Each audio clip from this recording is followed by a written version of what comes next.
Hi hello నమస్తే. మీరు చూస్తున్నారు ఆర్టీవీ హెల్త్. నేను సహస్ర. ప్రస్తుతం మనతో పాటు ఉన్నారు డాక్టర్ శరత్ రెడ్డి పుట్ట, director for hepatology and liver transplant, Apollo hospital, Jubilee hills, Hyderabad. నమస్తే డాక్టర్. నమస్తే. సో ఇప్పుడు మన లివర్ దగ్గరికి వద్దాం సార్. మీరు అన్నట్టు ఒకవేళ వ్యాక్సిన్ ఎప్పుడైతే చిన్నప్పుడు వేసి పని చేయకుండా వాళ్ళకి పెద్ద అయిన తర్వాత వచ్చినప్పుడు కూడా లివర్ ట్రాన్స్ప్లాంట్ అనేది అవసరం. అసలు జనరల్‌గా శరీరంలో లివర్ చేసే పనితీరు ఏంటి? కిడ్నీస్ అయితే ఫిల్టర్ చేస్తుంది అది ఇది అని అంటారు కదా! చాలామందికి కిడ్నీకి, లివర్‌కి మధ్య కన్‌ఫ్యూజన్ ఎక్కువగా ఉంది కొంతమందికి. సో వాళ్ళకి ఏంటి సార్ లివర్ ఎలాంటి పని చేస్తుంది బాడీలో? దాని ఎగ్జాక్ట్‌గా డ్యూటీస్ ఎలా ఉంటాయి? కిడ్నీ జనరలీ దాన్ని మెడికల్‌గా ఎక్స్‌క్రీటరీ ఆర్గన్ అంటాం. అంటే మన శరీరంలో జరిగే మెటబాలిక్ రియాక్షన్స్ మనకేం కావాలి? బ్రతకడానికి ఏం కావాలి? ఎనర్జీ కావాలి. If I have to put it in one word, we need energy to survive, to live and survive.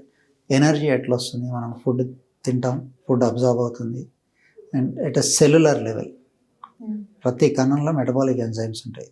ఆ ఫుడ్ని బ్రేక్ డౌన్ చేసి చిన్న పార్టికల్స్ కింద బ్రేక్ డౌన్ చేసి అక్కడి నుంచి ఎనర్జీ యూనిట్స్ వస్తాయి. They are called ATP. So ఈ ఎనర్జీ ప్రొడక్షన్ ఏదైతే ఉంటుందో, ఈ ఎనర్జీ ప్రొడక్షన్ ఎనర్జీ కాకుండా ప్రోటీన్స్ కూడా ప్రొడ్యూస్ అవుతాయి బాడీలో.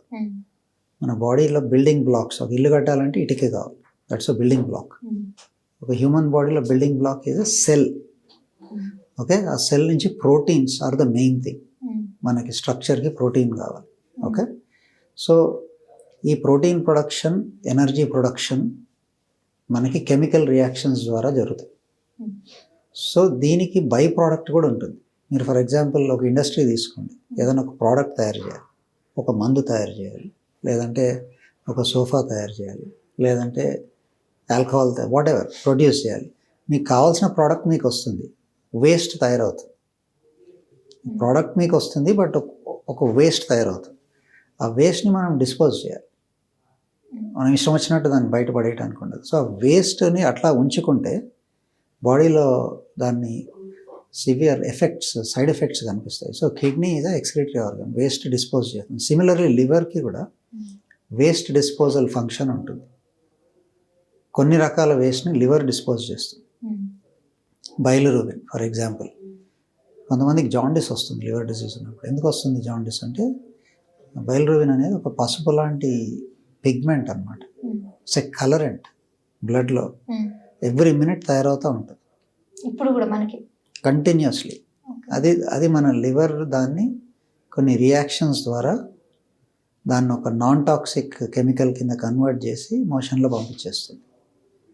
డిస్పోజల్, వేస్ట్ డిస్పోజల్ పని చేయనప్పుడు, ఆ బిలిరూబిన్ ఎక్కువైనప్పుడు ఎల్లోనెస్ వస్తుంది. దాన్ని జాండిస్ అంటాం. So one is excretory function. రెండు, ప్రోటీన్స్ అన్ని బాడీలో ఇంపార్టెంట్ ప్రోటీన్స్ చాలా వరకు లివర్ ప్రొడ్యూస్ చేస్తుంది. మూడోది డైజెషన్ కావాల్సిన juice, boil juice liver produce చేస్తుంది. తర్వాత కొన్ని మెటబాలిక్ రియాక్షన్స్, గ్లూకోజ్ హ్యాండ్లింగ్ సరిగ్గా లేకపోతే డయాబెటీస్ వస్తుంది. సో ఆ గ్లూకోజ్ హ్యాండ్లింగ్కి కూడా కొంచెం లివర్ కాంట్రిబ్యూట్ చేస్తుంది. ఇమ్యూనిటీ, రోగనిరోధక శక్తిని బిల్డప్ చేసే దాంట్లో కూడా ఒక లివర్ది ఒక రోల్ ఉంటుంది. ఇమ్యూనిటీ ఎక్సెస్ కాకుండా, ఓవర్ యాక్టివ్ కాకుండా కొంచెం రెగ్యులేట్ చేసే ఫంక్షన్ కూడా లివర్ది ఉంటుంది. సో చాలా ఫంక్షన్స్ ఉంటాయి. ఓకే, సో ఇవన్నీ కూడా లివర్ చేసే క్వాలిటీస్. అండ్ ఇంకొకటి, లివర్ ఒకవేళ పాడైనా కూడా మొత్తం ఇన్ కేస్ మీరు అన్నట్టు ఇది ఎనీ డిజీజ్ వచ్చి లేకపోతే క్యాన్సర్ వచ్చి 70% తీసేసినా కానీ మిగిలిన దాన్ని రీజనరేట్ చేసుకున్న అవయవం ఏదైనా ఉంటే అది లివర్ అంటారు. అవునండి. So it's an amazing organ బాడీలో. It's very very important organ.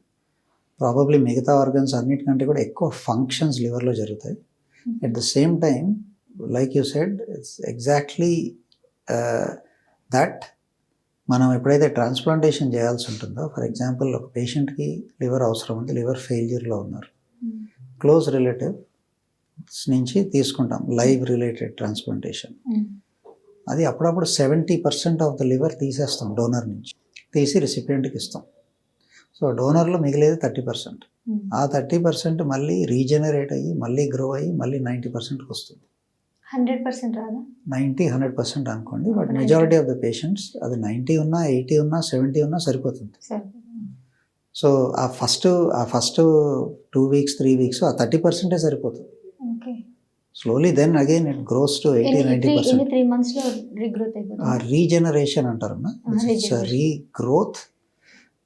Growth అంటే ఏం లేదు, జస్ట్ సైజ్ పెరగటాన్ని గ్రోత్ అంటారు. రీజనరేషన్ అంటే దాని ఫంక్షన్స్, మెటబాలిక్ ఫంక్షన్స్ ఇవన్నీ కూడా మళ్ళీ back to almost full scale వస్తాయి. So liver over a period of 1 to 3 months ఫుల్గా రీజనరేట్ అవుతుంది. 1 to 2 months. ఈ సైజులో ఉంటుందండి? లివర్ పెద్దగా ఉంటుందండి. మీరు పిడికిలు బిగించారు కదా, ఇది హార్ట్ ఇంత ఉంటుంది. దీన్ని ఇంటూ 3 or ఇంటూ 4 చేయండి, అది liver size. Into 4 times. So it's the liver is called the biggest solid organ in the body. Solid organ మీరు తీసుకుంటే biggest solid organ, approximately 2%, 1.5 to 2% of the body wait. మీరు ఒక 70 kg అడల్ట్ని తీసుకున్నారనుకోండి, 2% అంటే 1.5 kg అవుతుంది. ఇదే ఎక్కువ ఉంది. Around 2% of the body weight liver ఉంటుంది in an average adult. So అవన్నీ కూడా ఐ మీన్ మీరు ఇందాక చెప్పినట్టు చిన్న చిన్న ట్యూబ్స్తో ఉన్నటువంటి పార్టికల్స్, అదంతా కూడా రకరకాలుగా ఉంటాయి. లివర్ కణాలు ఉంటాయి, లివర్ సెల్స్ ఉంటాయి, ప్యాక్డ్ విత్ లివర్ సెల్స్, తర్వాత బైల్ ట్యూబ్యూల్స్ నేను చెప్పింది మీకు, తర్వాత రక్తనాళాలు కావాలి రక్త సరఫరాకి, న్యూట్రియంట్స్ డెలివర్ చేయడానికి.